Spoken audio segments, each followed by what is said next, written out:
Hey everyone, today we're going to talk through B2B SEO content strategy and overall B2B SEO strategy, which happens to tie into content marketing quite a bit.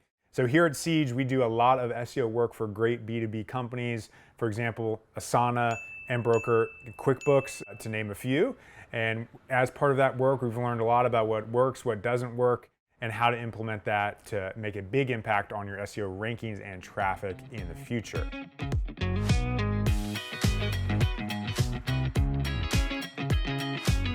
If you like this video, we have other content just like it, tools reviews, content strategy in the SEO world, how to increase your website traffic, all the backbone of trying to move faster and rank quickly.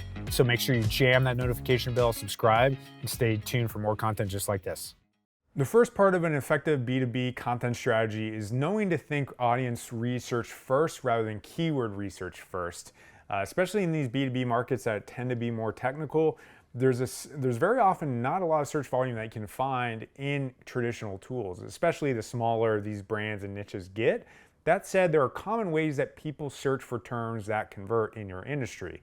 We'll list them here on the video, but some examples are competitor versus competitor, so competitor versus you, the cost of your product, so it's say content marketing cost.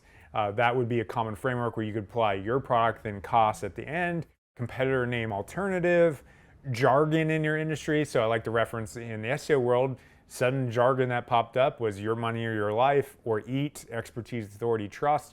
That's an example of jargon that often will be definitional. So you would want to create content around what is jargon in your vertical. All of this is kind of how a true buyer in these spaces would search. People tend to search in very common ways across industries. So if you use these same frameworks, you'll be pretty consistent in terms of finding qualified audience that would generate sales for your business, even if the traditional keyword tools do not tell you that at first glance. Another big component here is generally in B2B spaces, you want to generate authority via ranking rather than via outreach. And this is especially the case in these verticals because the markets are so small in terms of industry.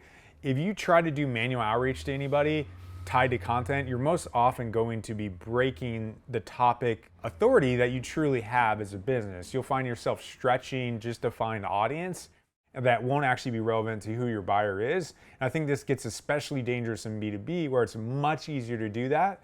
And generally, it's all about having a great product. And then you can generate a lot of links through ranking. A lot of those what is jargon terms are very common in B2B industries where there's complex nomenclature that comes up and is referenced with frequency. So in general, we generally suggest content marketing best practices, top funnel rankings, and a good product to generate rankings most often. You can occasionally break that. I think in B2B industries, on occasion, a big report once a year about your industry that you then do outreach for is a good way to get some qualified audience, and it warrants some outreach to promote that. But otherwise, it's probably going to be dangerous to kind of spread your wings too much in that arena. Another good best practice is to actually align eBooks to your content category. So if you're creating content on your blog, and you know for sure you have 4 main categories, what you might want to do there is actually have an ebook tied to each section. Our general playbook here is to, as a company, build content for clients that tie into each category. And then to save time is once you have enough of that, you can have a comprehensive guide to content promotion, to SEO, to technical SEO, and then you associate it to the category you're in for that ebook. And that will create a compelling offer that'll make someone want to give their email away in that vertical. So it's a nice playbook to use the existing high quality content you've already built, compiled in a way that adds value to users that no one would be upset if you have a guide in that way, and then custom tailor that ebook call to action to each category, which can be done automatically with some good development work. So that kind of will build towards an overall holistic strategy. In your vertical, you might only have 1 or 2 categories where that kind of makes sense. But on average, I think that's a very scalable, high impact way to generate a lot of emails, which in the B2B world is more and more important than the B2C world, and will allow your teams to get those emails then marketed to, should that be relevant to your business. Technical SEO in these industries are generally just not as necessary as well. These are on average smaller websites because they are B2B. They tend to be content websites.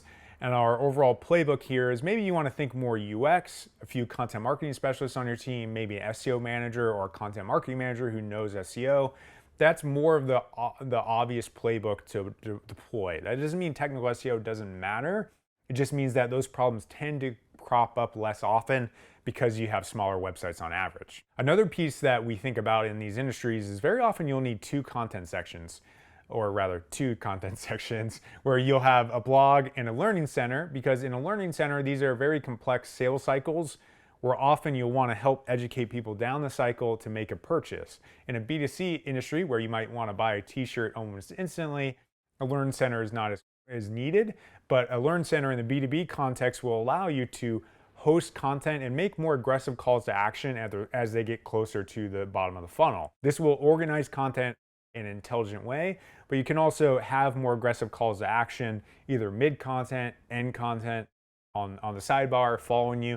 That is it's less common for the B2C side of things. So use that framework and you'll generally create more value and more conversions by breaking out Learn Center content, which tends to be solving those jargon type queries, and the blog, which is more news, your overall announcements and those kinds of things.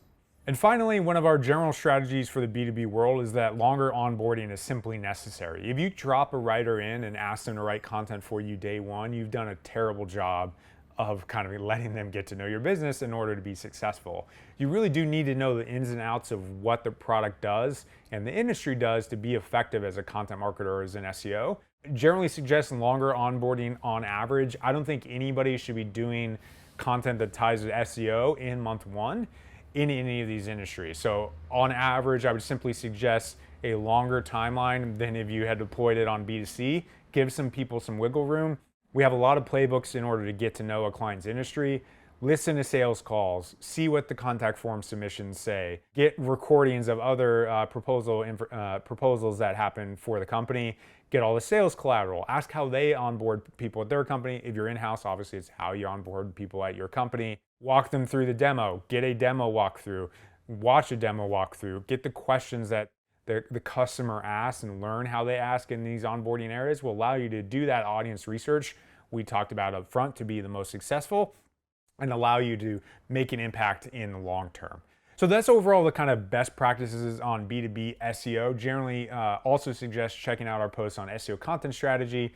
These really do make a difference, but hopefully this is overall instructive on making a high impact in your business to business vertical. So if you enjoy this, please give us a thumbs up, subscribe, hit the notification bell, and stay tuned for more videos just like this.